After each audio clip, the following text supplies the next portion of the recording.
saya dimohon para semuanya untuk berdiri.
Terima kasih.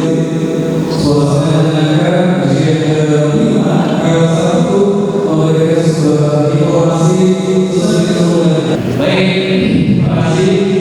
Sebelumnya saya ucapkan bismillahirrahmanirrahim. Assalamualaikum warahmatullahi wabarakatuh. Salam sejahtera, salam, nama budaya, alhamdulillah, sudah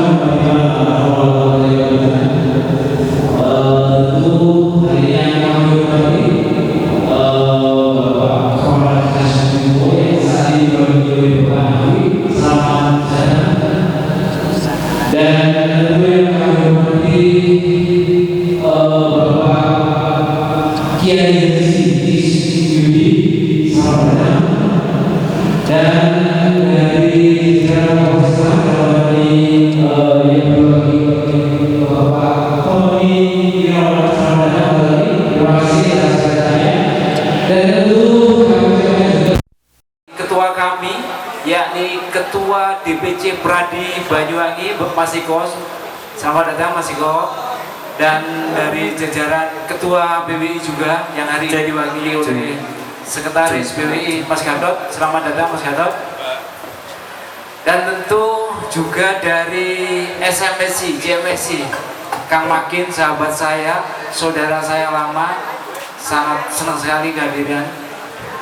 Dan tentu juga dari Ketua SMSI, ketua saya, kebetulan saya sekretaris juga SMSI, Mas Joko yang biasa dia panggil Papi Joki ya, Papi Joki. Dan tentu beberapa ketua yang hari ini ketua Ormas dari Laskar Balisati, Bapak Kiai Haji Kolik. Selamat datang kehadiran. Terima kasih Ibu Kiai kata Anda yang bisa berbiasa. Dan ketua Ormas juga dari Banyuwangi, Bapak Mas Yudi, Sekjen. Kemudian ketua dari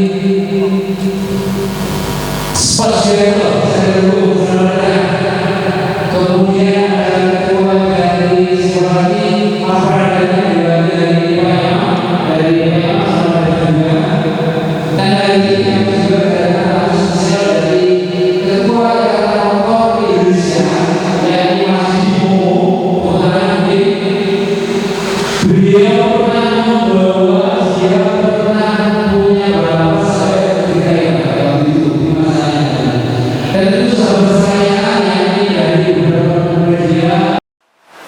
Sebelumnya mungkin untuk acara ini biar tidak terlalu lama, kami sengaja untuk memanggil anggota saya dulu, izin. Saya panggil saudara Mas Pramono, Mas Bayu, dengan Mas Fadli untuk saya berikan satu piagam sertifikat karena dedikasi yang tinggi. Kepada Mas Bayu selaku direktur kami dipersilakan di sini. Nanti di Kang aja untuk bisa bareng foto bersama. Yang lain menyusul, silakan. Mas Pram, kamu Mas Fadli, Mas Togas.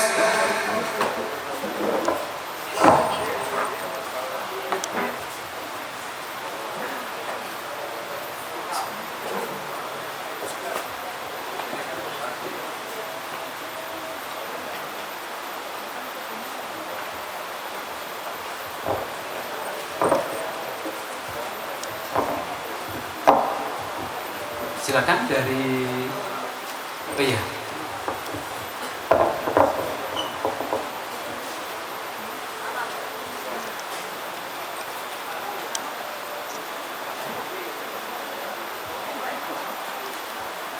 Oke, berikan tepuk tangan.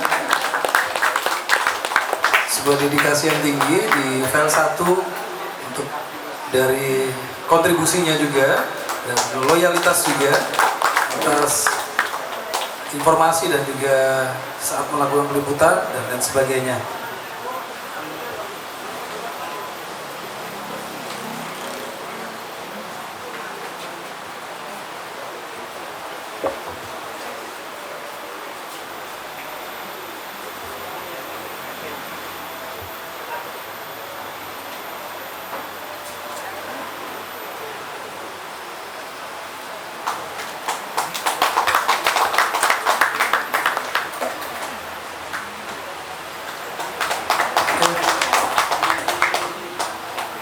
Baik Mas Rendra, izin saya dulu.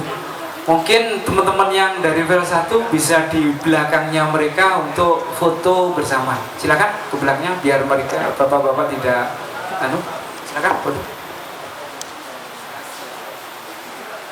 Semua dari kru file 1. Silakan.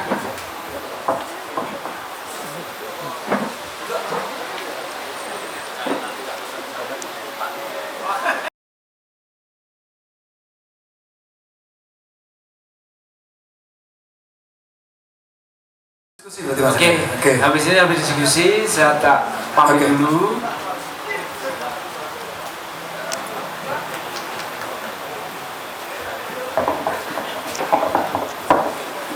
Baik, tadi apa yang saya sampaikan itu murni dari lubuk hati saya, dan saya tentu terima kasih sekali lagi atas support semuanya, dan saya selaku pribadi dan keluarga dan teman-teman file 1, saya mengucapkan mohon maaf jika ada sesuatu hal mungkin dari baik pemberitaan atau kata-kata dan lain-lain. Kami selalu minta maaf, dan tentu kami selalu menunggu atas saran dan kritik, selalu kami siap. Karena terang web saya 24 jam adalah ada kolom yang dimana itu ada kolom komentar. Baik, dari saya sekali lagi mohon maaf. Assalamualaikum warahmatullahi wabarakatuh. Waalaikumsalam. Tepuk tangan yang meriah dong buat Mas Eno, Direktur file 1. Dari kampung tapi bisa mengembangkan sampai ke beberapa daerah ya Mas ya. Terima kasih juga. Berikutnya kita langsung ke jurnal hukum, peran media melawan disinformasi dan hoax. Nanti langsung sekaligus juga memberikan sambutan juga kepada Insinyur Haji Wahyudi, dipersilakan. Pengaruh Rocky Gerung sehingga saya ini ke langsung materi ya. Baik, terima kasih kepada ketua atau direktur file 1. File itu berkas, kalau 1 berarti berkas pertama, kalau file 1 itu dimaknai file yang 1 berarti itu utama, beda lagi. karena file itu maknanya berkas. Maka ujian paling berat itu adalah ujian pemberkasan. Maka polisi kalau bergerak itu biasanya yang pertama kali selain full paket itu full data. Data itu adalah jejak rekam peristiwa. Nah, sahabat-sahabat yang saya hormati, bicara tentang jurnalis, pers atau media itu memang sebenarnya sangat menarik karena kita ini bisa punya karakter, terbentuk jiwa kita itu semua dari berita. Kata kuncinya, berita itu mampu membentuk opini dan opini itu mampu membentuk mindset seseorang, sikap dan perilaku seseorang tergantung dari berita itu. Nah, kecepatan berita ini menjadi kecepatan perubahan budaya. Nah, hari ini yang ternyata yang viral itu ternyata nggak faktual. Yang membangun citra hari ini sudah nggak laku. Orang-orang pemimpin-pemimpin yang sudah membangun citra sekarang sudah nggak laku karena derasnya informasi sudah mulai dapat ditemukan orang ini sebenarnya niatnya baik atau tidak, tujuannya hanya polesan palsu apa tidak. Itu dengan kecepatan informasi melalui pers atau yang swasta maupun yang resmi, yang elektronik maupun yang cetak, itu sekarang telah mampu mengoreksi kebenaran dari, kalau dalam bahasa hukum pidana, mens rea, niat seseorang. Jadi itikat seseorang itu memang asli dari karakternya atau memang ini adalah polesan yang dibentuk untuk membangun citra, sekarang tampak jelas. Sehingga hari ini yang diutamakan adalah kepercayaan dari kenyataan, fakta. Jadi faktual itu lebih utama dari virtual. Kalau kemarin di saat kita masih lagi FOMO, lagi mencintai, lagi nervous dengan media sosial, melalui Instagram, melalui Facebook dan media-media yang lain yang disiapkan oleh teknologi hari ini, kita merasa bangga kalau kita terkenal melalui media itu. Padahal kita sedang ditelanjangi karakter dan kepribadian kita. Kepercayaan orang sekarang tampak sekali ketika ditelanjangi secara informasi itu cepat. Termasuk kepercayaan kepada media. Masyarakat kita hari ini itu sempat media itu kalah dengan hanya media sosial yang dilakukan oleh sekelompok orang melalui WA, melalui IG dan seterusnya. Sehingga media harus mencari jalan keluar untuk menyajikan berita yang benar. Karena media itu kan punya tahapan, ada tahapan wawancara, ada tahapan verifikasi, kemudian masuk ke dapur media itu harus ada redaktur, ya, bagaimana disiapkan ada reporter, kemudian masih harus diseleksi sehingga ketika naik cetak. Nomor 3 itu baru memutuskan, baru lahir ilmu pengetahuan. Coba kalau kita bicara tentang mekanisme hukum acara itu, saya meloncat ke hukum acara ya misalnya. Sebelum polisi atau penyidik itu menentukan benar salah, mentersangkakan orang, itu betapa telitinya. Ada pengumpulan data dulu, ada kemudian pengumpulan keterangan dulu, kemudian ada gelar. Apakah benar peristiwa ini adalah peristiwa pidana? Kemudian disebutlah penyidikan, apakah siapa yang melakukan. Setelah itu baru dijadikan tersangka. Itu pun kemudian masih harus ditasdik, diverifikasi kepada jaksa. Jaksa kemudian mengoreksi kekurangannya apa, sudah terpenuhi apa tidak, baru kemudian P21. Mekanisme ini persis seperti mekanisme jurnalis. Ada berita, wawancara. Kalau pengacara, kalau polisi itu meminta keterangan, kalau wartawan adalah mewawancarai, mengkonfirmasi. Hanya beda Bedanya adalah kalau meminta keterangan ada sedikit keperluan, yaitu keperluannya adalah ingin mendapatkan informasi karena ada peristiwa yang diduga, itu adalah pidana. Tetapi kalau wawancara itu sifatnya tidak memaksa. Dia bertanya, dia mau jawab, nggak mau jawab ya sudah, nggak punya dampak apa-apa wawancara. Nah kemudian setelah itu, setelah diverifikasi diputus oleh redaktur, layak enggak ini, diputus oleh jaksa, layak enggak ini jadikan dakwaan. Nah jadilah kemudian hakim, persis sama. Nah ternyata mekanisme-mekanisme yang ada di proses kegiatan media maupun hukum acara, karena di sini jurnal hukum ya, ada jurnal hukum, saya memadukan kedua kata itu. Maka mekanisme ini adalah mekanisme filsafat sebenarnya. Jadi filsafat itu harus mulai dari definisi dulu, mendefinisikan setiap kata. Yang kata itu kalau istilah pesantren namanya mufrad, tunggal, harus kata tunggal. Kemudian kalimat, jadi kata kemudian kalimat, setelah kalimat kemudian mengikat, setelah mengikat diputuskan apakah kemudian kata ini mengikat terhadap satu objek tertentu. Ternyata hasil survei menunjukkan bahwa di Indonesia ini siswa dan mahasiswa yang punya kemampuan menangkap inti kalimat dalam satu paragraf itu hanya 15%. Yang punya kemampuan menangkap inti kata di dalam satu kalimat itu hanya 15%. Dan yang punya kemampuan menangkap inti makna di dalam setiap kata itu hanya 15%. Coba, hanya 15%. Artinya tantangan untuk memilih kata dalam setiap teks yang dibuat oleh jurnalis itu sangat penting. Maka kehadiran bahasa Indonesia itu nggak bisa diremehkan, karena bahasa Indonesia ini bahasa yang sangat simpel, nggak ruwet, wena. Bahasa Indonesia ini berapa kali pers dan berapa orang yang sudah menjadi persoalan hukum gara-gara salah memilih kata. Kemarin gaduh di DPR itu gara-gara salah milih kata. Gara-gara milih kata bodoh itu jadi persoalan. Gara-gara Ahok milih kata bodoh itu jadi urusan pidana. Itu gara-gara milih kata aja.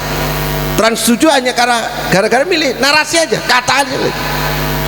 Nah, untuk itu maka proses ini kemudian menjadi, kalau istilah dalam pesantren namanya adalah tasdiki, kemudian menjadi qadiyah, memutus, diputuskan oleh redaktur. Ketika diputuskan oleh redaktur, setiap keluar dari dapur redaktur itu harus menjadi ilmu. Nah ini harus dipahami, mohon maaf ya teman-teman jurnalis ya, tulisan yang sudah keluar dari dapur redaktur itu harus menjadi sumber ilmu. Sama dengan ketika hakim memutuskan perkara, itu harus jadi jurisprudensi, acuan yang menentukan perkara-perkara lain. Seandainya tidak ada hukum, tidak ada pasal, maka putusan pengadilan itu bisa jadi acuan.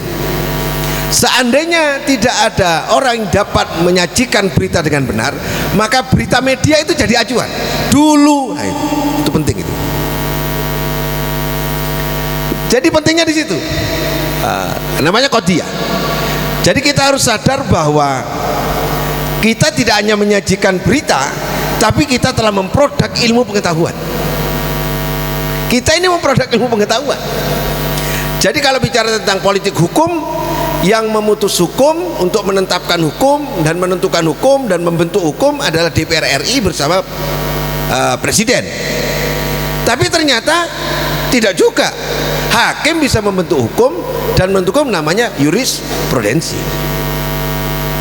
Dan ternyata kebenaran yang sudah bertahap berjenjang, yang urut, runtut, hati-hati dan teliti, terkoreksi oleh Presiden.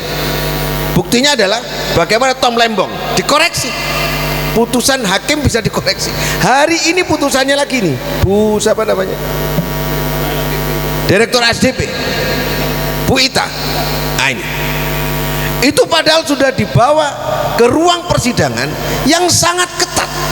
Ada pengacara, ada jaksa, ada pertengkaran bagaimana kebenaran itu diuji. Tidak disebut kebenaran kalau belum pernah diuji. Benar itu belum tentu bahwa itu kebenaran, karena yang dikatakan benar apabila dia itu telah diuji. Setelah diuji baru namanya bukan benar tapi kebenaran. Maka jurnalis itu harus mampu menyajikan kebenaran, kalau enggak terkoreksi. Sehingga kalau kita membawa ke ruang sidang, koran, media itu diajukan barang bukti, itu tidak termasuk alat bukti, karena kebenaran jamin kebenaran subjektif. Ini koreksi sahabat-sahabat ya, sahabat-sahabat jurnalis yang kebetulan beliau ini juga pengacara sekarang, calon pengacara. Kita harus tahu bahwa berita media itu bukan alat bukti. Nah, kita harus tersinggung itu. Kenapa kok bukan alat bukti? Itu menunjukkan bahwa kebenarannya belum teruji. Bagaimana kita meningkatkan kebenaran jurnalis yang ditulis oleh jurnalis, kebenaran media itu menjadi kebenaran alat bukti yang memiliki kekuatan pembuktian. Kalau kita bicara tentang kekuatan pembuktian, padahal publik menganggap benar ketika berita ditulis oleh wartawan, oleh jurnalis. Berita dianggap benar kalau yang menulis jurnalis. Ternyata hari ini berubah lagi masyarakat. Berita sekarang, karena yang viral ternyata nggak faktual. Nah, saya kira ini banyak ini narasumbernya, saya harus nah ini saya ngerubah materi ini Pak, karena DBCI oleh Pak Tony ngomong filsafat aja ya. Oh ini kayak itu. Saya tadi maunya bicara tentang media perspektif Quran. Nggak jadi karena melihat marga ini saya nggak jadi berubah saya akhirnya ke filsafat Aristoteles. Jadi fondasi berpikir kita ini adalah semua ternyata saya cek sudah Pak, semua pengetahuan itu sistem kerjanya sistem kerja filsafat. Semua hukum acara, hukum perdata, pengacara, gaya jurnalis, semua ini di kampus-kampus, di sekolah-sekolah, ternyata semua itu inspirasinya adalah kerja filsafat dari Socrates, Aristoteles, dan Plato. Saya kira demikian, saya ucapkan terima kasih. Wassalamualaikum warahmatullahi wabarakatuh. Oke, kembali dong tepuk tangan ini buat Insinyur Wahyudi, luar biasa. Ya, memberikan inspirasi juga bagaimana nanti cara kita untuk melakukan peliputan agar apa yang disampaikan Insinyur tadi juga memberi, oh ternyata juga model kita untuk bisa mencari berita yang objektif dari situ gitu ya. Oke, sekarang ke siapa Pak? Pak Tony.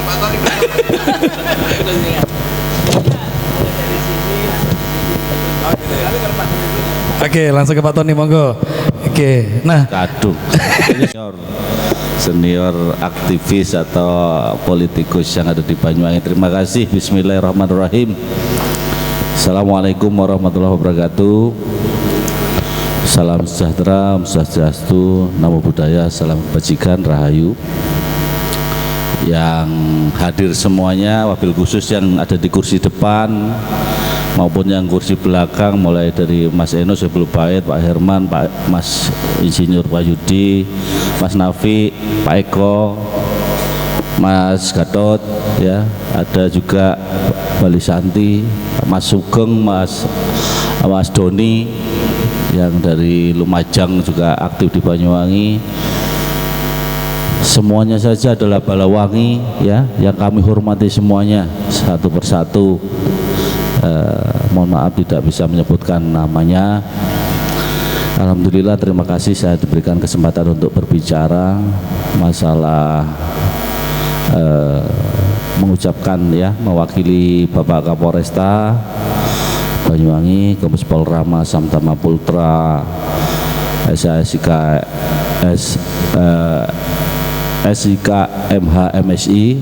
Beliau sekarang berkegiatan di Cikeas di Bogor sana dalam rangka retreat ya, untuk diklat ya, atau rapat koordinasi rakernis, rapat kerja teknis pimpinan Polri seluruh Indonesia.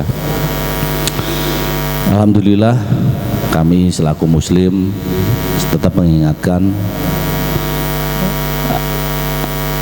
syukur kesehatan kita bisa berkumpul semua di sini. Sholawat Allahumma sholli ala sayyidina wa maulana Muhammad tetap semoga tercurah kepada Nabi besar Muhammad sallallahu alaihi wasallam. Mudah-mudahan nanti di akhir zaman ya, harapan kami selaku pengikut bisa mendapat syafaatnya. Selanjutnya terkait ucapan Mas Eno ya, file 1 jangan khawatir, tapi 1 itu adalah bilangan prima ya, sebelum ada 2 harus ada 1 dulu. Kalau 0 itu secara filsafat itu tidak terhitung, hampa ya, masuk ke filsafat lagi. Jadi tetap sampean adalah yang prima, yang 1, karena kalau ada 2 nanti gegeran biasa gitu ya toh. Ya, kalau itu ada 2 pasti akan berantem ya, tapi kalau 2-nya itu ada di bawahnya pasti akan saling support, wangi 1 wangi 2, bupati wakil bupati saling support. Nanti berarti ke depan buatnya jangan satu ya, di mana-mana harus ada cukup satu di sini, 1 di sana, 1 di sana, 1 di sana. Gitu. Jadi tasdid, tasawuf, dan terakhir memutuskan ya. Ya, itu kalau bahasa kami itu menimbang, mengingat dulu, kita mengingat suatu peristiwa. Diingat dulu, dilihat dari pelihatan, observasi itu. Kalau ini ilmu kepolisian ya, dari observasi kita pasti ingat sesuatu yang benar terutama. Terus memperhatikan apa itu? Memperhatikan etika moral, etika hukum, apa norma hukum ya kan, etika kemasyarakatan, etika agamanya bagaimana ya. Setelah mengingat, menimbang, memperhatikan itu aspek ya, jangan lupa, karena kan nanti kalau nulis sebagai jurnal itu kan perjalanan, journey, bahasa Inggrisnya journey. Tapi karena setiap perjalanan itu dicatat sama ekspedisi atau ekspedisor orang luar negeri, Belanda, Inggris, Christophorus Columbus, itu mesti setiap berjalan berlayar itu dia menulis, ada laut namanya ini, ada tumbuhan namanya ini, makanya dibuat jurnal beliau itu, dicari dan ditinggalkan oleh bangsanya, ditinggal di perpustakaan negaranya. Memperhatikan kira-kira nanti pada saat kami menulis atau saya menulis atau rekan-rekan menulis, akibatnya apa? Karena kita sadari bersama dengan yang dipercaya atau yang dianggap benar itu sesuatu yang viral.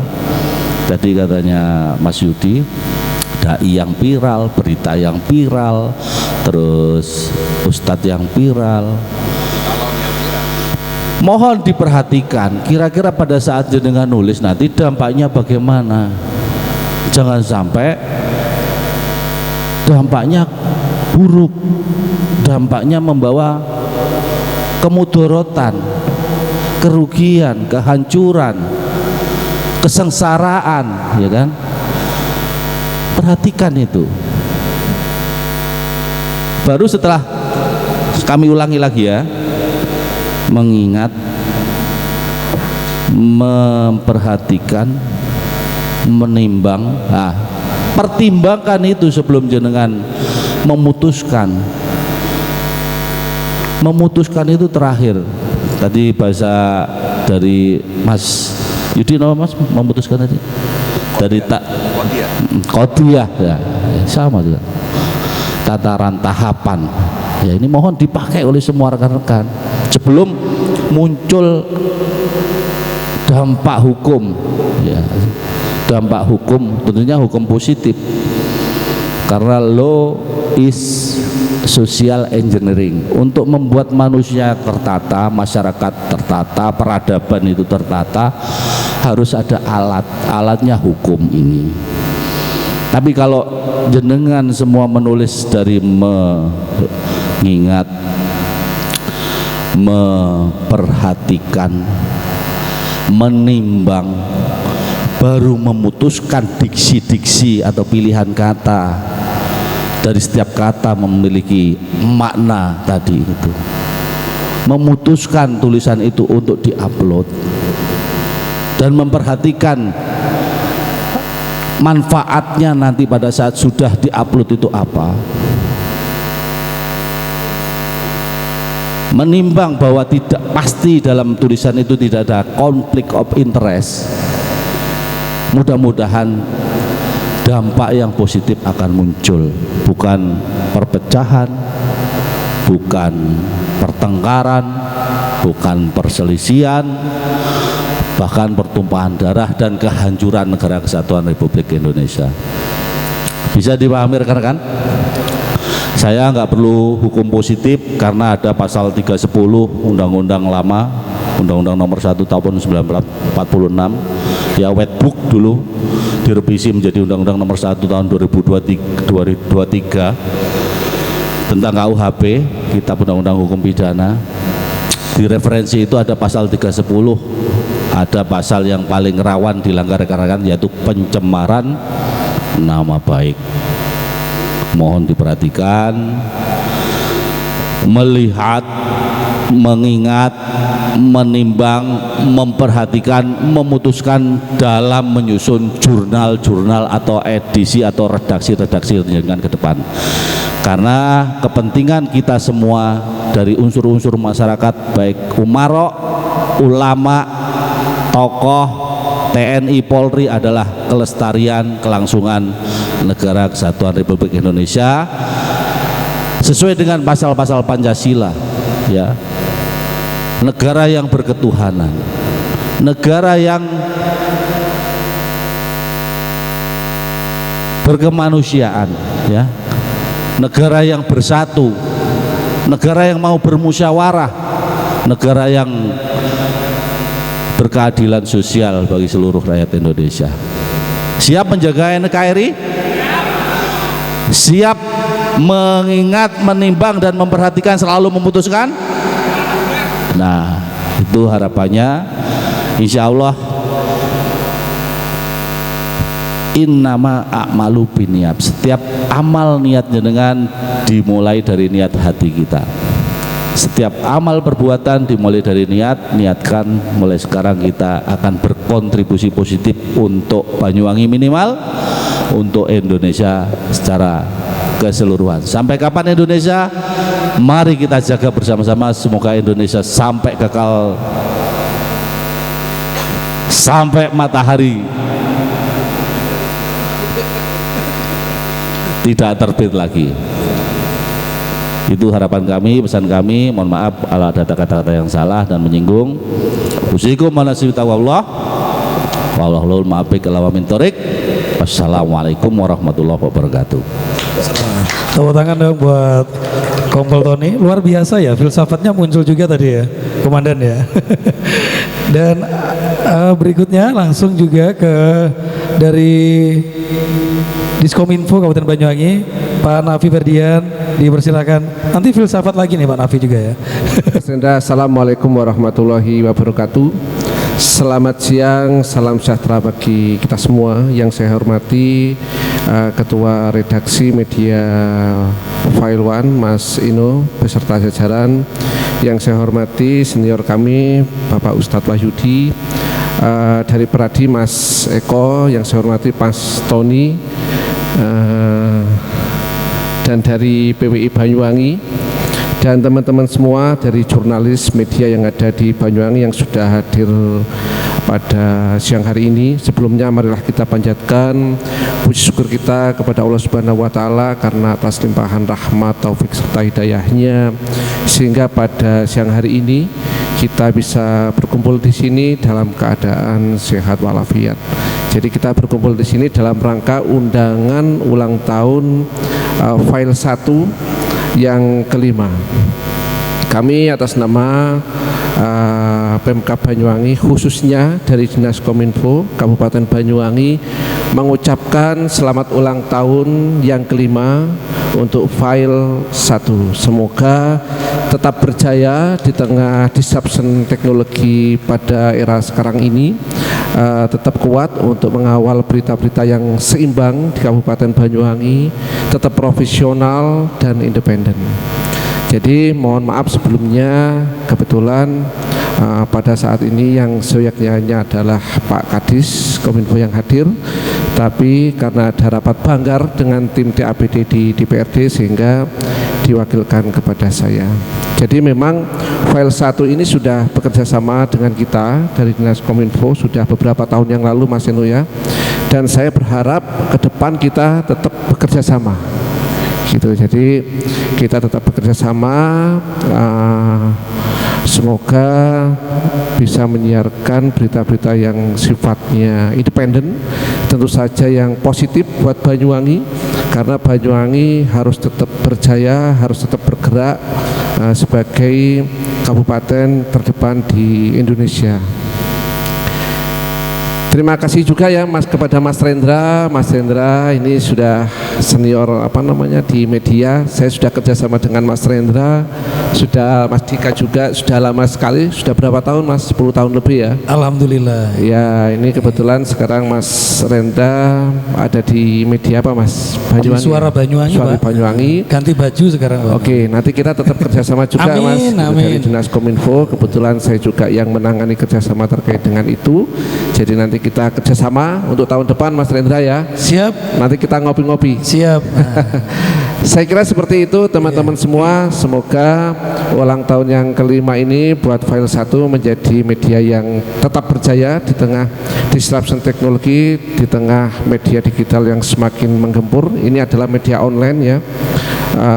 Tetap independen, profesional, dan ikut membangun kemajuan Banyuwangi. Kurang lebihnya mohon maaf. Wabillahi taufik wal hidayah. Wassalamualaikum warahmatullahi wabarakatuh. Assalamualaikum warahmatullahi wabarakatuh. Terima kasih Pak Nafi dari Kominfo Kabupaten Banyuwangi, luar biasa. Sepatah kata sudah disampaikan dan mudah-mudahan juga tadi kata-kata yang terakhir itu adalah bentuk kerjasama juga. Mudah-mudahan teman-teman di sini yang belum kerjasama, nah nanti bisa menghubungi Pak Nafi. Setuju nggak? Nah. Siap. Yang penting untuk Banyuwangi, kemajuan Banyuwangi. Siap. Ya. Oke, matur nuwun. Oke, karena memang waktunya sudah semakin siang, untuk mempersingkat waktu, sekarang dari Pak Eko dari Pradi, monggo. Terima kasih. Assalamualaikum warahmatullahi wabarakatuh. Pokoknya kebagian meh terakhir ini rada akeh. Ya. Ya itu, ketua lagi. Jabatan jelas, bayarannya ra jelas. Iya. Itu. Ya, Mas Eno dan teman-teman dari file 1, saya ucapkan selamat ulang tahun yang kelima. Mudah-mudahan file 1 ini tambah sejahtera. Ya, tambah sejahtera, beruntung, dan tahun depan ulang tahun lagi, Pak. Tahun depan bisa ulang tahun lagi. Jadi kami dari Pradi itu menaungi masalah advokat ya. Anggotanya terdiri dari pengacara-pengacara, dan saya kira Pradi, teman-teman pengacara dengan teman-teman wartawan ini sangat akrab, Pak. Rekan-rekan semua. Saking akrabnya, banyak wartawan yang jadi pengacara, Pak.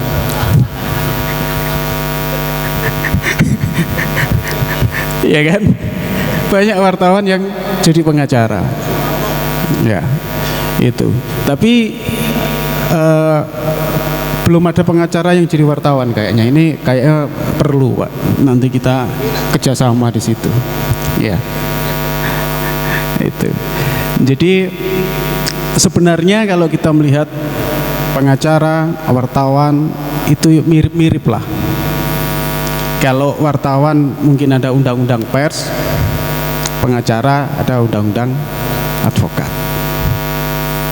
Sama-sama punya resiko, Pak, kalau ngomong masalah hukum. Ya, apa ada pengacara yang kemudian dihukum? Banyak. Apa ada wartawan yang dihukum? Banyak juga. Nah, kenapa kok bisa dihukum? Yaitu tadi salah milih kata Pak Insinyur tadi. Itu. Maka sebenarnya kalau tadi Pak Kiai membahas masalah file, saya kok tertarik di media gitu.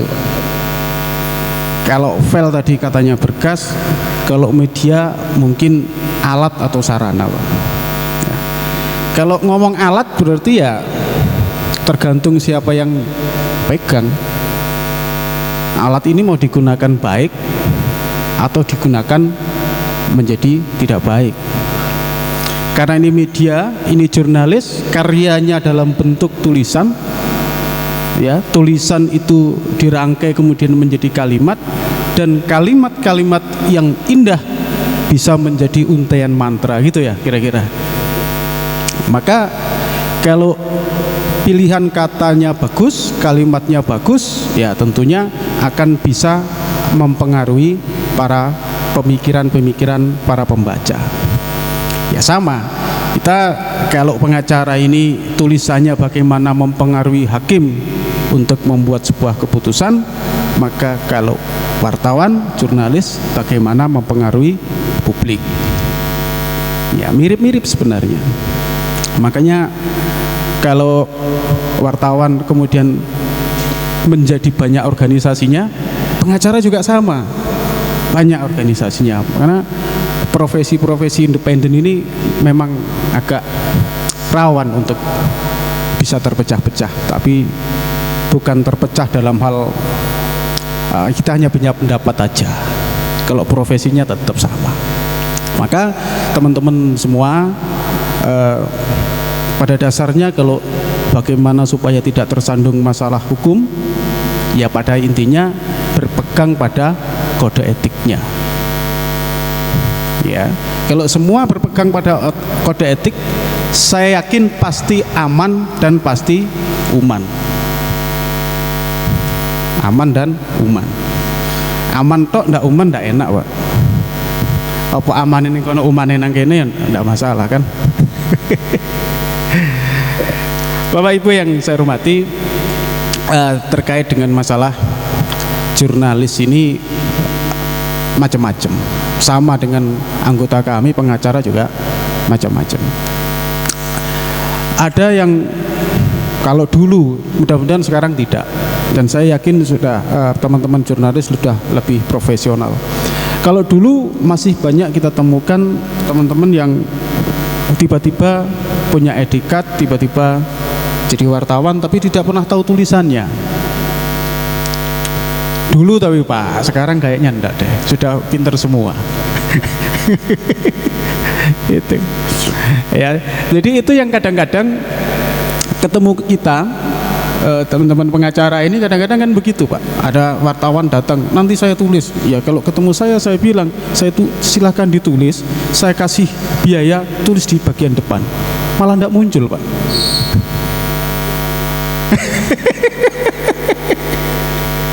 Mudah-mudahan tidak di sini. Saya yakin yang di sini teman-teman profesional semua, sampai saya ini bingung.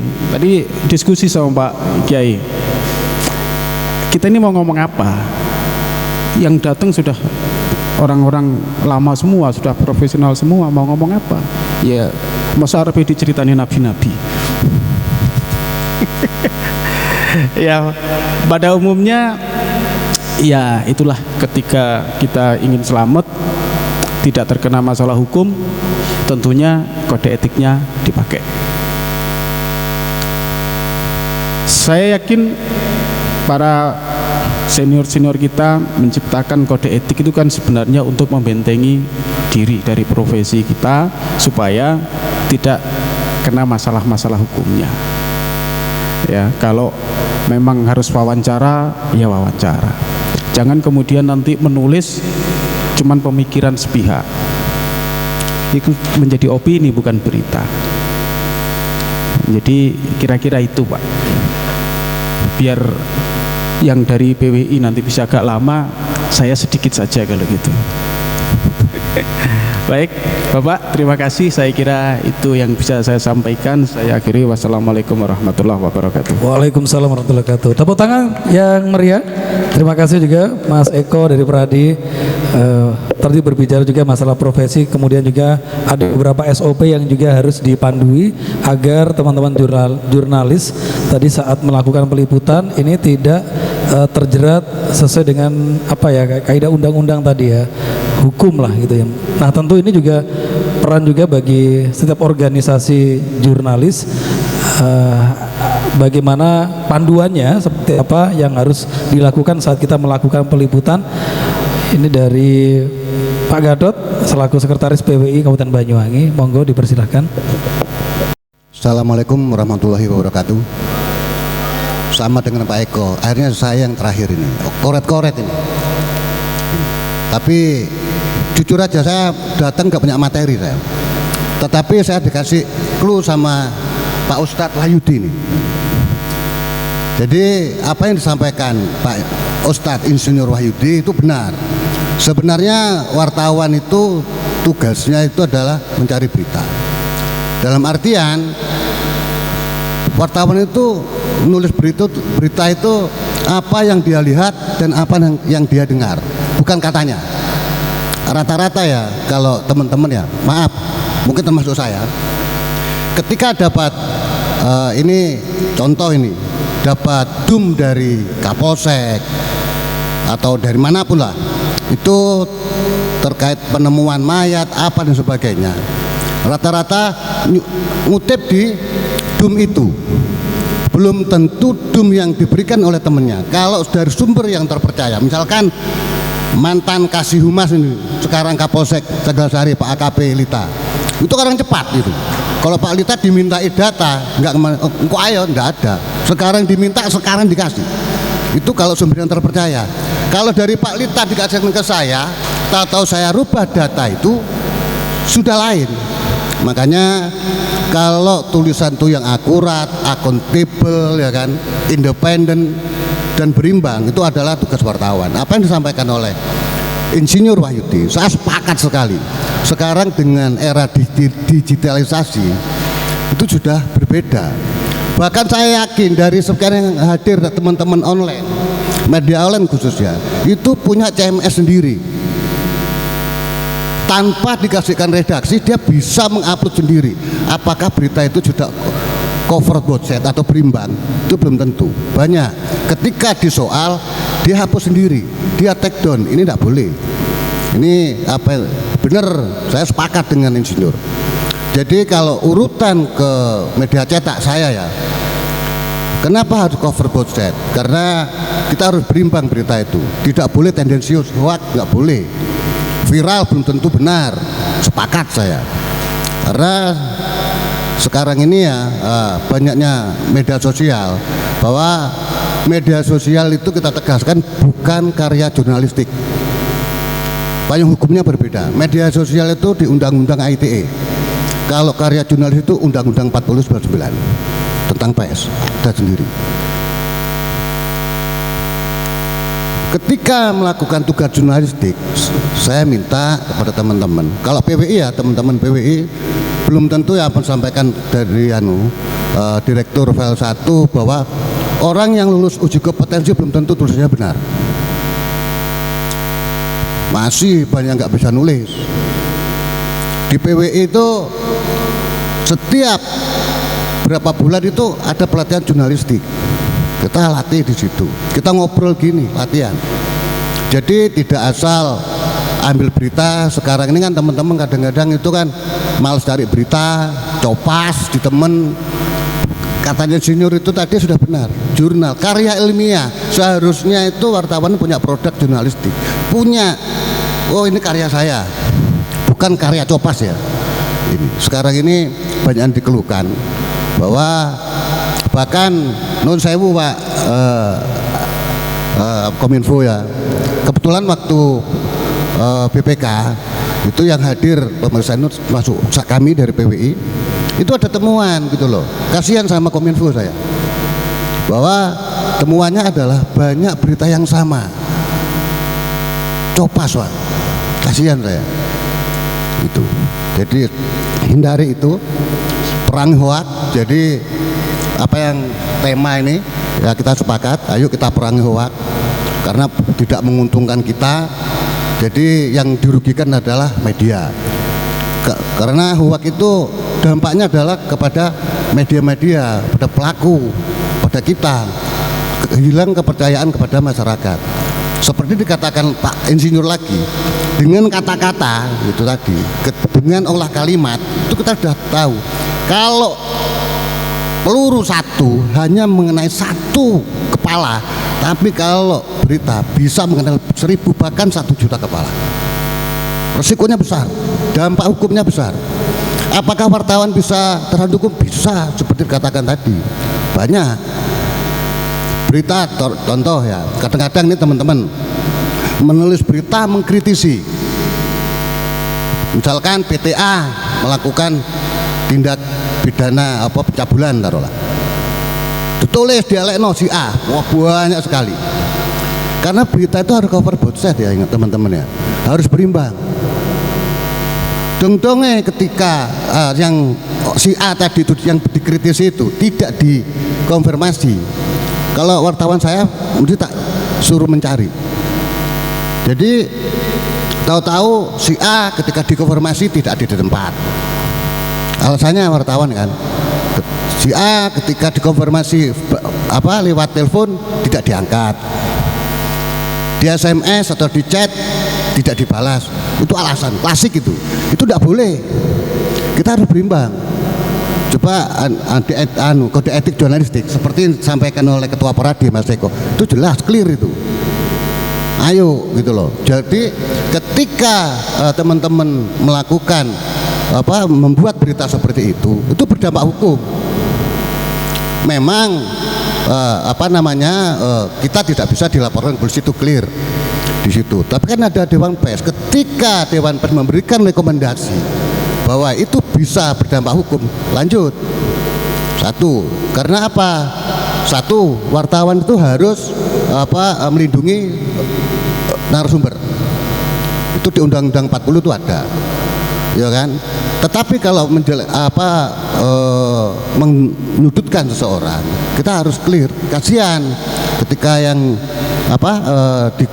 disudutkan tidak dikonfirmasi, karena punya hak jawab, punya hak klarifikasi, itu harus dipenuhi. Kalau tidak dipenuhi berdampak hukum.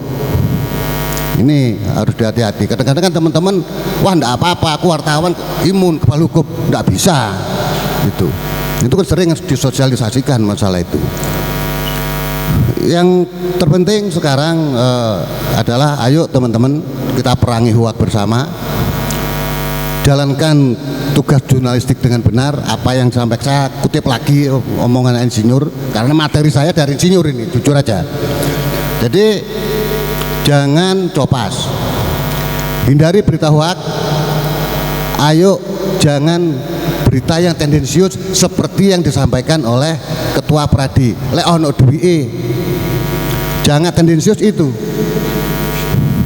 Biasanya kan teman-teman kan ada data akhirnya transaksional, biasanya seperti itu. Karena lek ono telepon penjara, wartawan tidak bisa masukkan penjara. Tulisan katanya Pak Ketua Pradi tidak bisa dijadikan alat bukti, itu clear, itu sudah. Saya rasa cukup sekian, sidik-sidik edan, sudah siang. Saya juga harus setor berita juga, saya belum nulis berita gitu. Sudah jam 12 lebih. Sehari, wassalamualaikum warahmatullahi wabarakatuh. Terima kasih dari Pak Gadot dari PWI yang sudah memberikan sebuah dari beberapa materi tadi ya. Dan kita buka untuk ruang pertanyaan juga untuk kawan-kawan. Silakan, ada pertanyaan, mau menyampaikan pertanyaan kepada para narasumber, monggo silakan. Dari sebutkan dari medianya mana. Ada? Biasanya Mas Giarto gampang tekoan biasanya, nanti Mas Giarto mau.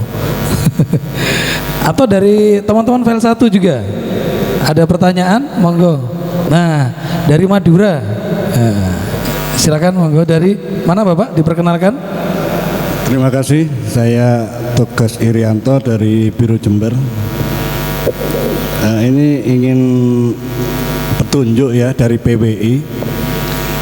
Tadi disinggung masalah berita yang disampaikan Humas itu rata-rata Kopas. Pertanyaan gini, ADV yang diberikan dari Humas itu adalah perintah atau kita sudah dikontrak pemberitaan, jadi sesuai dengan pesanan, itu bagaimana? Jadi rata-rata antar media itu hampir sama, materinya hampir sama. Tidak mungkin berani mengkritisi kebijakan pemerintah saat diberikan rilis daripada Humas. Terima kasih.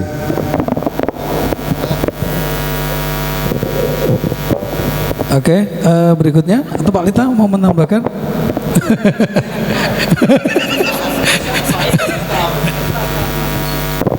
Tapi saya di sini menanggapi bukan atas nama Humas ya, karena saya sini tamu, kita diskusi aja lah gitu kan.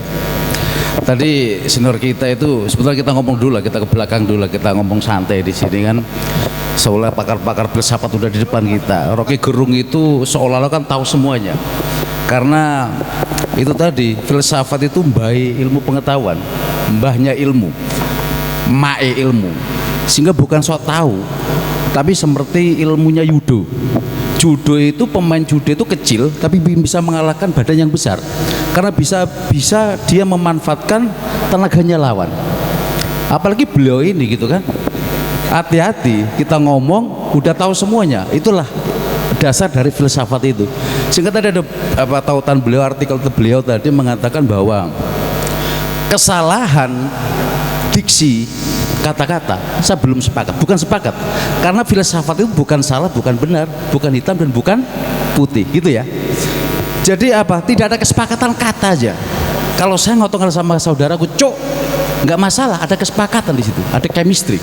Tapi tatkala saya ngomongkan ke orang lain cok, saya bermasalah. Tatkala tidak ada chemistry, berarti kata dan kalimat adalah kesepakatan gitu ya. Tepuk tangan dulu lah gitu. Kalau kita duduk di sini adalah sudah kesepakatan, ya. Sebetulnya kan tidak ada salah dan tidak ada benar. Yang ada kurangnya komunikasi dan diskusi saja. Kebetulan ada perwakilan Pemda di sini dari Pak Kades Kominfo. Acara-acara ini harus berkembang. Kalau kita ngomong filsafat tadi, jangan sampai kuping kita itu terlalu tipis gitu kan. Sehingga kita bisalah sekolah sampai S3 atau S4 atau apapun. Beliau sudah mengatakan sekolah itu hanya merubah mindset, pola pikir. Sehingga tidak sedikit bahwa, mohon maaf, tidak semua penyidik itu bisa memeriksa, tidak semua pengacara itu beracara. Sepakat nggak? Tidak semua wartawan juga bisa melaksanakan produk-produk jurnal. Nah ini tantangan kita bersama ini. Sehingga bukan hanya salah dan menyalahkan, bukan adalah benar adalah salah, tapi kita harus sepakat bahwa kembali bahwa kita hidup itu di era keterbukaan. Kalau bisa menyalahkan, harus bisa menjawab, dan tidak ada benar dan salah di sini. Abu-abu pun itu dia. Tadi mengatakan dengan adanya produk seolah-olah ini adalah pesanan gitu, pesanan berita. Mohon maaf rekan-rekan semuanya, pesanan berita atau apapun, tatkala itu fakta, apa itu pesanan? Faktanya seperti itu, aktual. Mau diapakan itu terserah kita mengambil kalimat-kalimat yang terbaik untuk kita. Bukan berarti bahwa kita Profesor Edi Hayarich gitu kan, bahwa hukum itu seni berinterpretasi. Siapa yang menang bukan berarti yang benar. Siapa yang salah bukan berarti dia yang salah. Pemberitaan juga seperti itu. Tatkala saya ada pesanan, bukan pesanan ini, faktanya seperti itu kita suguhkan. Silakan rekan-rekan memberikan diksi-diksi atau kata-kata yang menarik. Saya sudah barusan diskusi sama teman-teman. Bagaimana kita mau mengembangkan diri kita? Bahwa berita itu bukan hanya berita rekan-rekan. Seni kita berinterpretasi. Penyidik juga sama, rekan-rekan pengacara sama. Bagaimana bisa kita komunikasi publik ini kita, makanya di situ ada informasi yang dikecualikan. Kalau kita ngomong salah dan benar, putih dan hitam, sudah selesai hidup ini, sudah tidak ada lagi filsafat itu. Untuk apa lagi kita? Jadi kalau tidak ada lagi kata-kata pesanan gitu, rekan-rekan sepakat ya. Yang ada apa? Rekan-rekan juga harus tiap hari kalau tidak ada berita nggak usah ada wartawan kalau gitu. Dituntut oleh pimretnya masing-masing. Tapi bagaimana kita komunikasi, diskusi kepada siapapun sehingga apa? Kesepakatan itu harus ada. Karena ada asas kemanfaatan. Antara keadilan sama kepastian nggak pernah ketemu, katanya Profesor Ketua Pradi ini. Gitu, Pak Yaya. Antara asas keadilan dan kepastian sampai kapanpun tidak bisa ketemu. Yang mempertemukan adalah asas kemanfaatan. Makanya di polisi juga ada restoratif justice di situ. Kalau gitu, lah ada kata kurang diskusi, pasti salah sangka. Tapi kalau kakek ngopi kita sama dulur kunanang, kakek ngopi, kakek diskusi, tidak ada di situ. Apa namanya? Tanda tanya. Walaupun hidup itu adalah tanda tanya. Itu aja yang perlu saya sampaikan di sini, bahwa ayo kita tingkatkan lagi komunikasi gitu, literasi ini dalam diskusi panel tentunya. Dengan adanya diskusi panel, sesekali kita ada jadi pakar-pakar, bisa menyerap informasi dan ilmu pengetahuan. Intinya satu aja pesan saya, ojo wani-wani sama senior saya ini, karena beliau adalah bukan petinju tapi pejudo. Siapapun bisa mengambil energi lawan. Kurang lebihnya saya mohon maaf. Wabillahi taufiq wal hidayah warahmah. Wassalamualaikum warahmatullahi wabarakatuh. Ojo mana-mana wis pisan maneh, aku ngerti balik iki. Saya sepakat dengan Mas Togas itu. Kebetulan dia dulu satu media dengan saya di Memo, harian Memo. Bahwa bagaimana kalau berita advertorial? Berita ada dua, Mas ya. Kalau berita advertorial pesanan itu bentuknya adalah iklan. Boleh sama, karena dia menjual itu, ya kan? Misalkan tolong iklan seperti itu, ya kita berubah, dinasnya bayar kok. Lah sama merubah salah toh. Dan itu yang kita maksud adalah berita kegiatan teman-teman tiap hari, ya kan? Banyaklah ada teman-teman nyindir kadang-kadang, beritaku ada copasiko, ayo hindari itu. Saya hanya menghimbau itu aja. Jadi mari kita tingkatkan, ya kan, tugas jurnalis kita, ilmu kita sama, sebenarnya kita tetap belajar, sama-sama belajar agar kualitas kita karena apa? Satu, wartawan itu di mata masyarakat adalah orang yang intelektual. Itu hanya itu aja. Gitu. Jadi ketika ada sesuatu biasanya kita wongnya pinter, belum tentu lah, kan gitu. Kita sama-sama belajar. Hanya itu, Mas Togas. Jadi kalau berita advertorial ADV itu adalah iklan, wajib kita tampilkan seperti pesanan dari instansi tersebut, jangan dirubah. Itu hanya itu jawaban saya. Saya akhiri. Wassalamualaikum warahmatullahi wabarakatuh. Terima kasih atas pertanyaan dari anggota jurnalis File 1. Pertanyaan yang sangat bagus. Tadi sudah disampaikan oleh Mas Eko dari Pradi bahwa segala sesuatunya itu harus menggunakan kode etik. Jadi baik jurnalis itu harus ada kode etiknya. Ketika kode etik itu dilaksanakan, maka sifat berita itu nantinya akan profesional, akan seimbang. Terus kemudian tentu saja harus beretika, harus melihat dampak apa yang nanti akan ditulis ataupun akan diberitakan. Terkait tadi yang pertanyaannya humas titipan seperti itu. Jadi sebenarnya kita ini, kalau saya dalam hal ini mewakili Dinas Kominfo, Pemkab Banyuwangi. Jadi kita ini kan di Banyuwangi sedang ingin berkembang, ingin baik, ingin maju seperti itu. Jadi tentu saja namanya berita di Banyuwangi ini yang bisa digali tidak hanya positif saja yang bisa digali. Ada berita positif, ada berita yang sifatnya negatif. Jadi yang saya inginkan, yang kita inginkan sebenarnya, kenapa tidak kita sementara ini yang terkait dengan misalkan kontrak dengan kita itu menyiarkan sesuai dengan fakta di lapangan yang sifatnya baik, yang sifatnya positif. Kenapa tidak gitu loh. Tapi misalkan teman-teman menemukan berita yang negatif, monggo, itu hak teman-teman dari jurnalis. Tapi dalam hal ini kita kerjasama dengan Pemkab Banyuwangi, kita berkeinginan bahwa berita-berita nanti yang disampaikan oleh teman-teman itu merupakan fakta di lapangan yang sifatnya membangun, yang sifatnya positif dan disajikan dengan etika. Saya kira seperti itu. Terima kasih.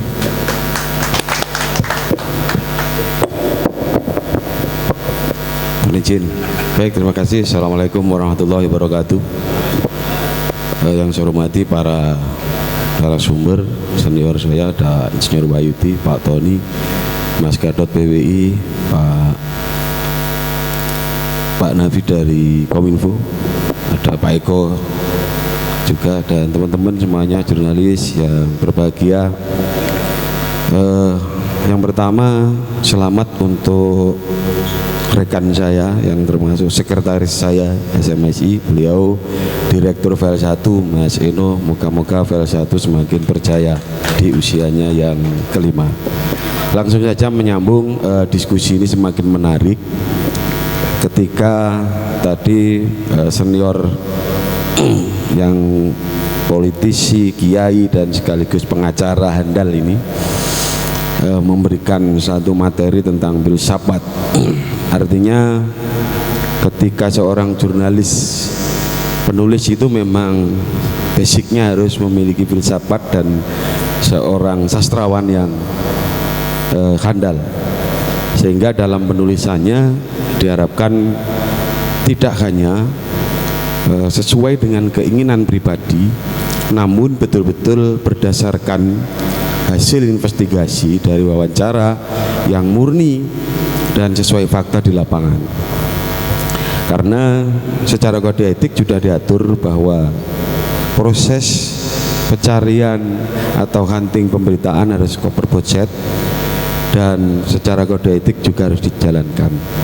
Namun hari ini kita melihat dengan maraknya media sosial, kita nyaris tidak bisa membedakan mana itu berita media pers dan mana itu informasi yang sifatnya hanya informasi di luar media pers. Karena kalau media pers tentunya tadi disampaikan oleh Sekretaris PWI bahwa etika jurnalis atau etika penggalian sebuah informasi itu harus sesuai data, fakta, dan cover budget, harus berimbang. Namun saat ini kita melihat bahwa saya melihat media hari ini memang sudah bergeser sangat jauh. Bahkan media-media, terutama saya melihat media online ini sudah menjadi nyaris menjadi medsos. Karena mohon maaf, bahkan saya melihat yang berkembang di media-media online ini tidak lagi investigasi atau tidak lagi terjun di lapangan, namun hanya mengambil dari komentar di Twitter, misalkan di Facebook, seorang tokoh figur yang ada cuitan-cuitan di sana, itu juga sudah dijadikan sumber berita. Bahkan bisa istilahnya bahasanya mengoprek dari media yang lain yang mungkin itu bermitra antar media tersebut, dan itu juga dirilis kembali. Nah, ini artinya bahwa pergeseran media hari ini, media pers yang saya maksud dengan media medsos, media sosial ini sangat tipis perbedaannya. Nah, oleh karena itu tadi ditekankan oleh Sekretaris PWI juga, dan Mas Inu juga menyampaikan bahwa teman-teman alhamdulillah sudah banyak yang sudah mengantongi atau sudah lolos uji kompetensi. Namun kami selaku SMSI Banyuwangi juga berharap bahwa teman-teman ini terus mengasah kemampuan bahwa menulis tidak hanya sekedar menulis, tetapi bagaimana sebuah tulisan kita memiliki filosofi yang betul-betul berdampak positif. Artinya bahwa peran media media memiliki 3 fungsi, diantaranya adalah fungsi edukasi, yaitu media harus memberikan pencerahan atau pendidikan kepada masyarakat. Yang kedua menghibur, dan yang ketiga adalah tugas kontrol kepada baik itu pemerintah maupun masyarakat. Nah, namun hari ini kita semua bisa melihat bahwa media, tulisan-tulisan di media ini ya cenderung memang seperti medsos. Maka kalau meskipun itu media resmi yang sudah terdaftar di Dewan Pers sekalipun, meskipun wartawannya, jurnalisnya yang nulis juga sudah UKW sekalipun, namun ketika tulisan-tulisan atau diksi-diksi yang disampaikan oleh narasumber tadi secara filosofinya tidak mendasar dan tidak memiliki tiga fungsi tadi yang disampaikan, apakah itu mendidik atau fungsi sebagai hiburan, maka ya ini masih dibilang jauh dari tujuan atau semangat dari media pers itu sendiri. Nah, ini yang saya tekankan di forum ini. Terus berikutnya kami memberikan satu pertanyaan, Pak, yang saya kira menarik didiskusikan dalam hal ini, terkait karena ini pakar-pakar, kebetulan Pak Insinyur juga pengacara, ini ada juga Ketua Peradi, juga ada beliau Pak Tony selaku WH Polri. Ini yang ingin saya sampaikan adalah bagaimana ketika saat ini teman-teman sering meliput berita rilis hasil kejahatan misalnya. Ini nanti mohon dijawab oleh pakar-pakar yang pengacara, Pak Wahyudi dan Pak Eko mungkin. Karena kita sering melihat ketika berita rilis dari Polres misalkan, Pak, ini kan masih berstatus sebagai tersangka. Padahal dalam istilah dunia hukum, karena ini kita juga menyangkut jurnal hukum, ada istilah presumption of innocence, asas praduga tidak bersalah. Misal kita setelah menulis sebuah kasus yang dirilis misalkan, kita seolah-olah sudah memvonis pelaku ini menjadi bersalah dalam tulisan-tulisannya, padahal proses persidangan dan peradilan belum dilakukan.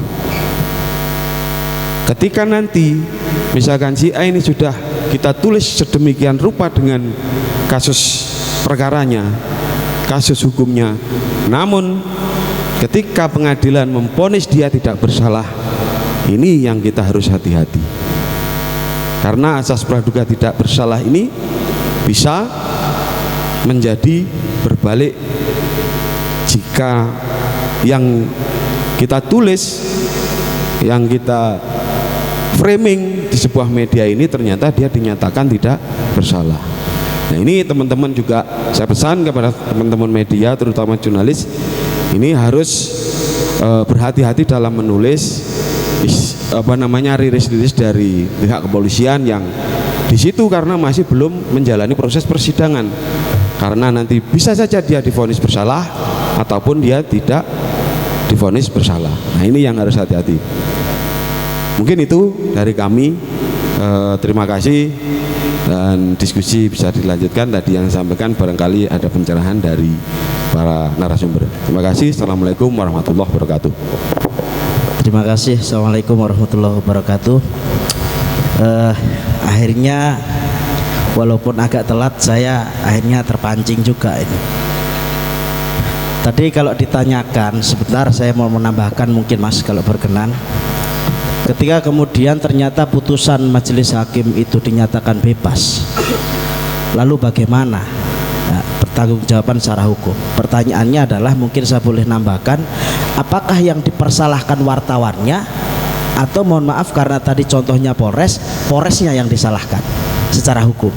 Kalau boleh saya menambahkan, mohon maaf ini saya agak sedikit berbicara dogma. Kalau tadi sudah ada saudara saya Pak Lita sudah tingkatannya berbicara teori dan filsafat, yang Jelpan pasti sudah berbicara filsafat. Kalau saya masih tataran dogmatik hukum, karena saya merasa sampai hari ini dibesarkan oleh guru-guru saya, ada Om Makil, ada Mas Gatot senior saya semua, ada juga kawan saya di sana, pertama saya belajar di wartawan.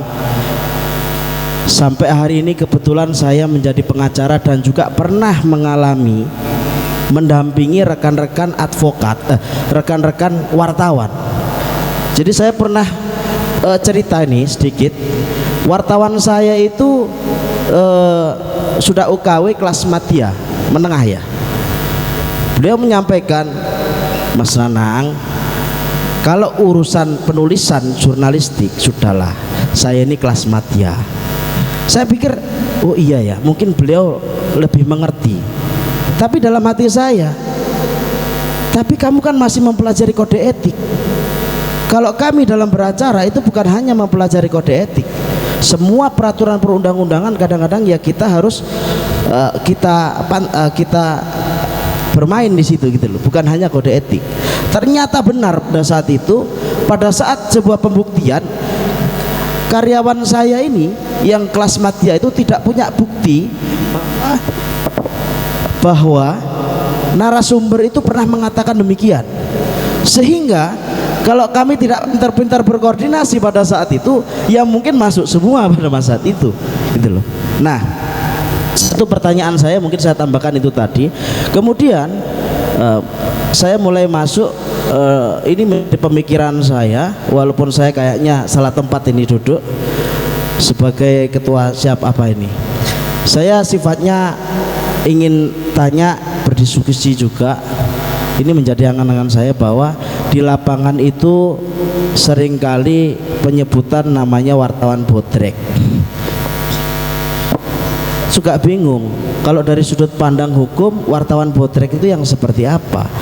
Karena di dalam undang-undang pers di situ disebutkan bahwa karyawan atau wartawan perusahaan pers, kalau di mana di situ perusahaan pers itu sudah dinaungi dan berbadan hukum, ya dalam pandangan saya ya dilindungi oleh hukum gitu loh. Nah, ketika menjadi satu persoalan hukum masuk dalam sebuah pengaduan atau pelaporan, di situ pasti yang menjadi objek persoalan adalah karyanya. Apakah itu masuk karya jurnalistik ataukah tidak? Sepengalaman saya seperti itu. Lah, pertanyaan saya mungkin ini bisa difikirkan bersama nanti, karena kebetulan lengkap sekali di sini ada juga ada lawyer dan lain sebagainya. Apa sebenarnya yang menjadi patokan sebuah karya jurnalistik? Apakah cukup dia menjadi anggota atau karyawan perusahaan pers yang berbadan hukum, sehingga ketika itu merupakan karyawan perusahaan pers yang berbadan hukum sehingga melekat undang-undang pers untuk melindungi wartawan semata-mata hanya dipandang seperti itu, ataukah undang-undang pers itu melekat pada karyawan pers atau wartawan itu harus ditinjau dari sisi isi dari karya yang dibuat oleh wartawan itu. Karena kita tahu tadi yang disampaikan ada copy paste, dan itu kadang-kadang pada saat itu menyinggung orang lain sehingga menjadi satu pelaporan, menjadi persoalan hukum.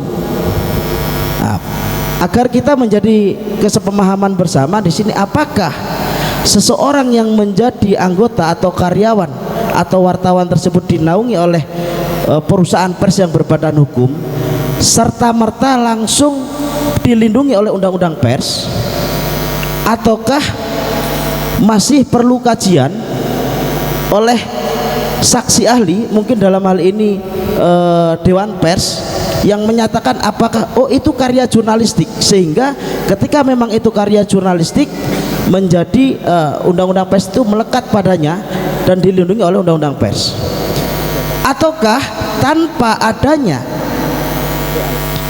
pernyataan atau kesaksian Dewan Pers hanya cukup mempunyai KTA saja, itu sudah cukup dilindungi oleh undang-undang pers itu sendiri. Karena mohon maaf, tadi sempat saya masuk tadi ada penyampaian bahwa wartawan bagaimanapun juga tidak bisa dipidana begitu. Saya juga kurang sepakat, karena bahwa semua equality before the law, bahwa semua itu sama di mata hukum gitu, sehingga kita juga harus hati-hati demikian. Nah, kalau memang itu hanya semata-mata setiap wartawan harus dilindungi oleh dilindungi sebagaimana yang tertuang di dalam undang-undang pers, asalkan dia diakui dan terdaftar di dalam perusahaan yang dinaungi atau berbadan hukum itu sendiri. Jadi itu dua hal itu. Yang pertama, contoh kasus tadi, apakah kemudian ketika itu bersalah dinyatakan bebas, apakah narasumber yang disalahkan dalam ini Polresta atau justru wartawannya? Yang kedua, apakah wartawan itu semata-mata langsung dilindungi atau melekat padanya undang-undang pers, hanya cukup mempunyai KTA wartawan yang dimana perusahaan pers itu sudah berbadan hukum, ataukah justru perlu kajian lebih lanjut, mungkin seperti kajian dari Dewan Pers tadi, bahwa itu masuk karya jurnalistik ataukah tidak? Kira-kira itu. Terima kasih bapak-bapak sekalian. Saya akhiri, wassalamualaikum warahmatullahi wabarakatuh. Ya, saya kira kalau hal-hal teknis itu teman-teman lebih menguasai, karena kita bicara tentang strategi, teknis dan substansi. Ada wilayah-wilayah substansi, ada wilayah-wilayah teknis, ada wilayah-wilayah strategis. Pak Lita bicara tentang substansi.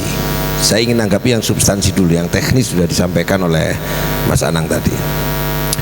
Substansinya kan begini, ini ada kerja filsafat. Filsafat itu punya organ, namanya organon atau alat instrumen filsafat. Jadi kalau dalam kerja filsafat itu yang pertama, kalau wartawan itu memburu berita. Hunting itu maknanya kan memburu berita. Dia memburu berita, kemudian dia dihadirkan cover both side itu adalah etika, kode etiknya. Orang disebut profesional apabila dia itu cover both side, ya, punya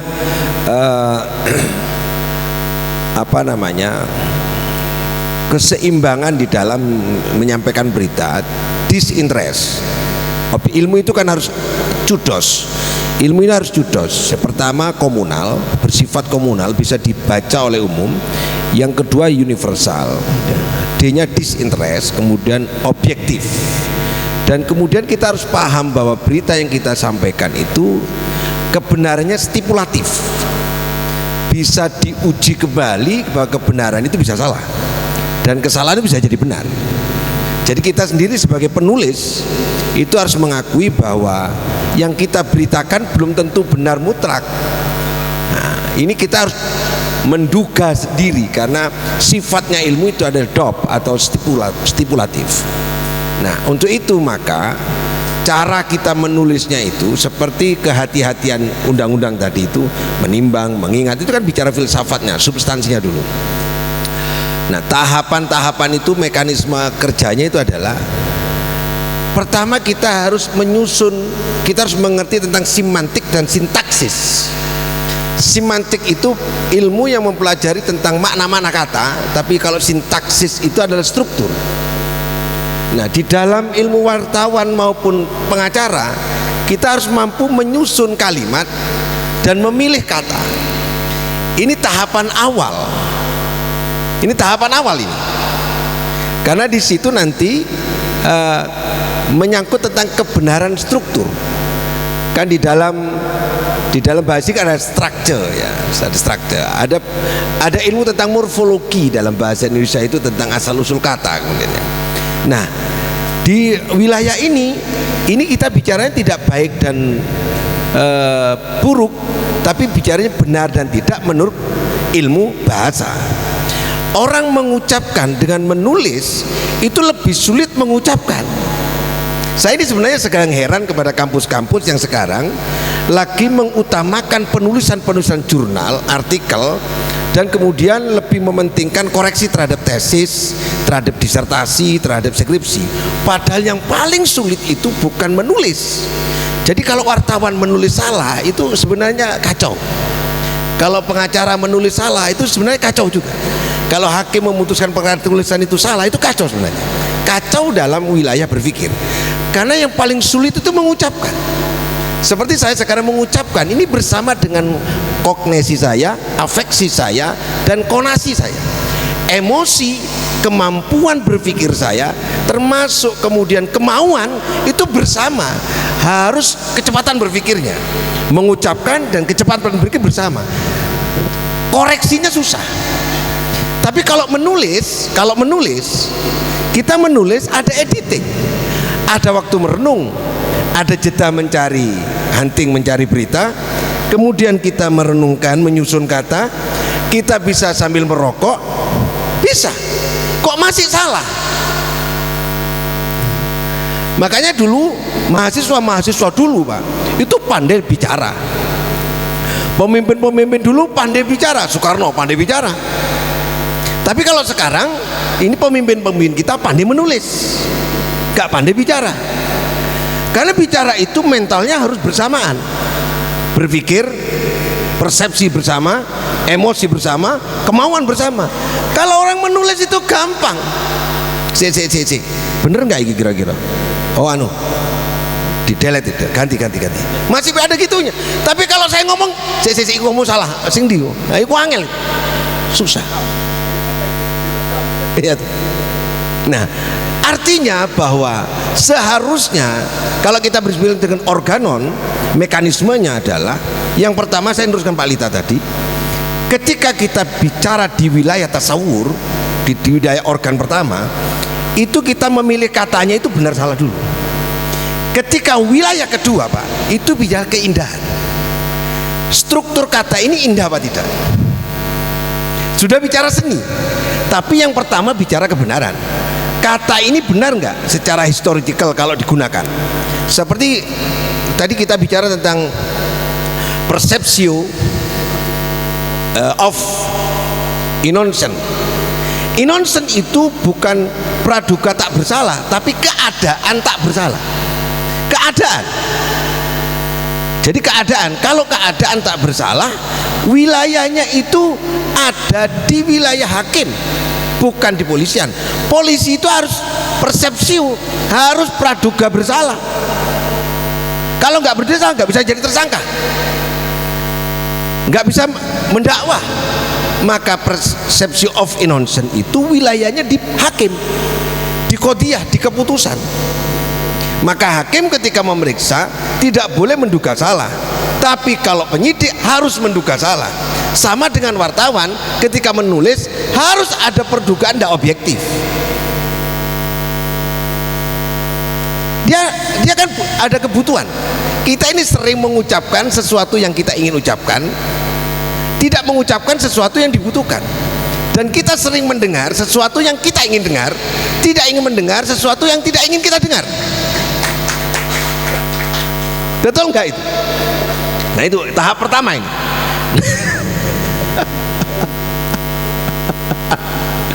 Jadi tahap pertama kita ini memang harus paham tentang ilmu bahasa. Alat pertama itu makna dan lafal. Alat pertama. Alat kedua keindahan. Ketika keindahan bicara struktur ini indah apa enggak?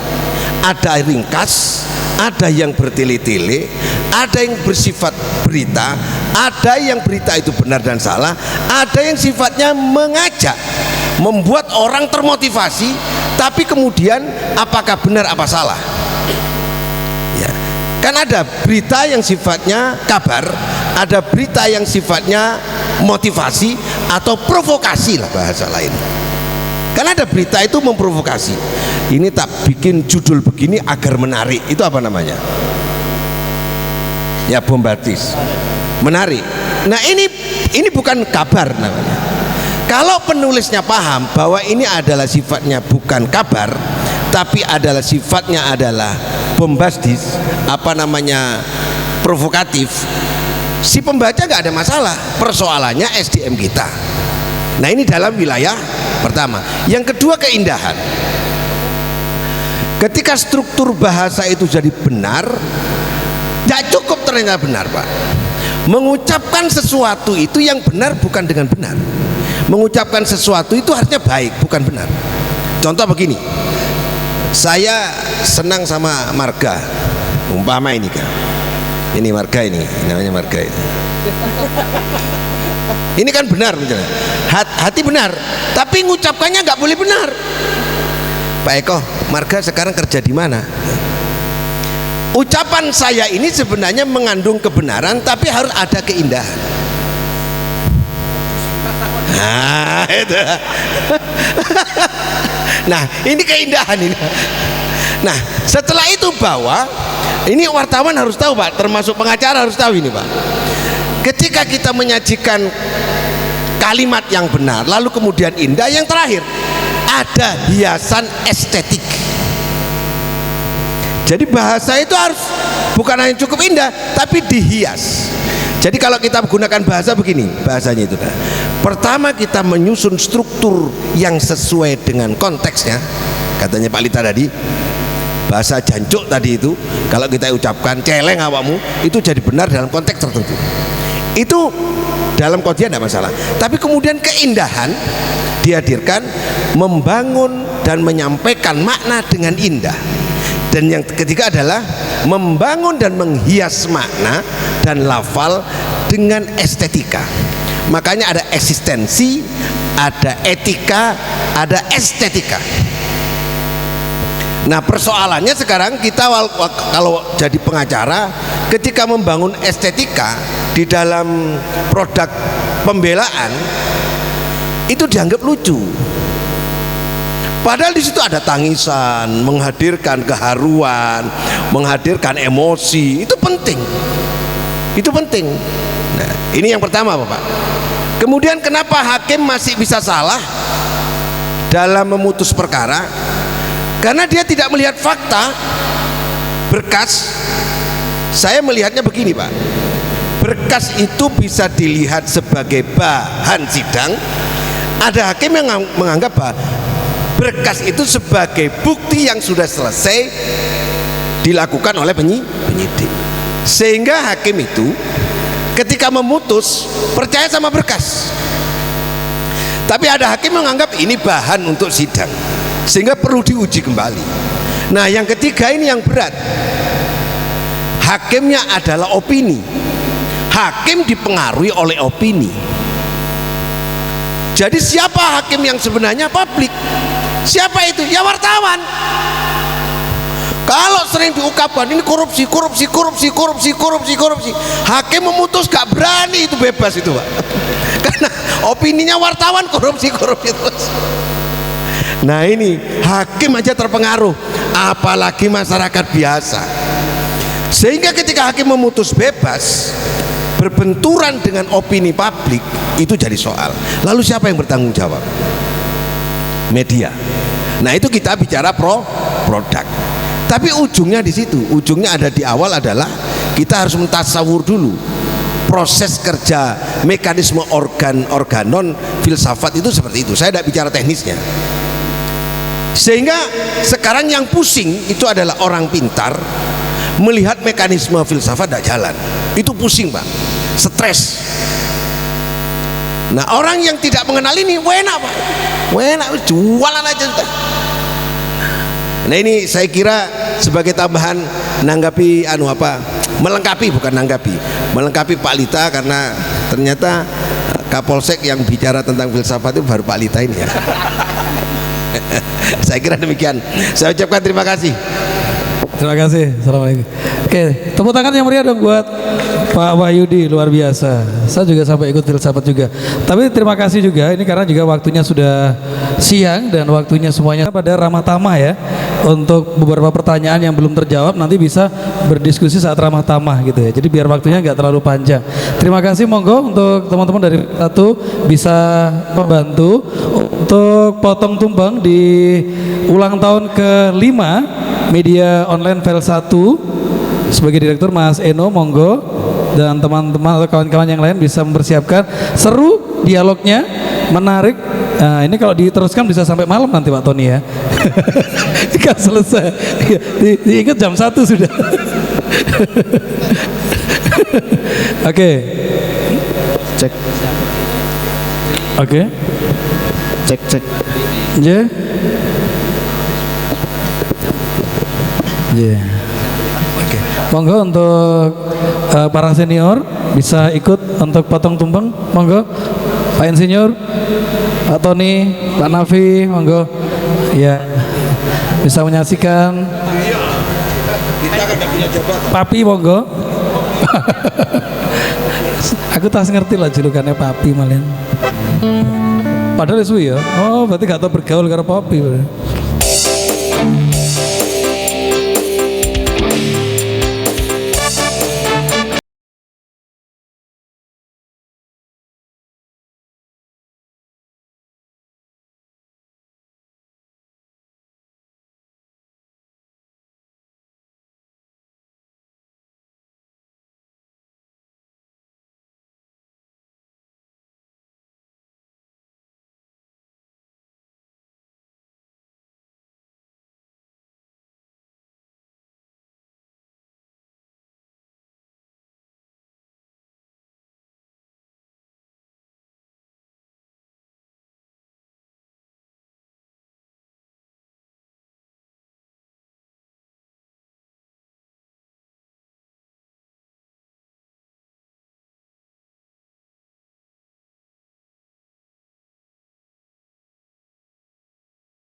Oke, dari Dinas Komunikasi dan Informatika Kabupaten Banyuwangi. Selamat ulang tahun untuk Vel 1, semoga makin jaya.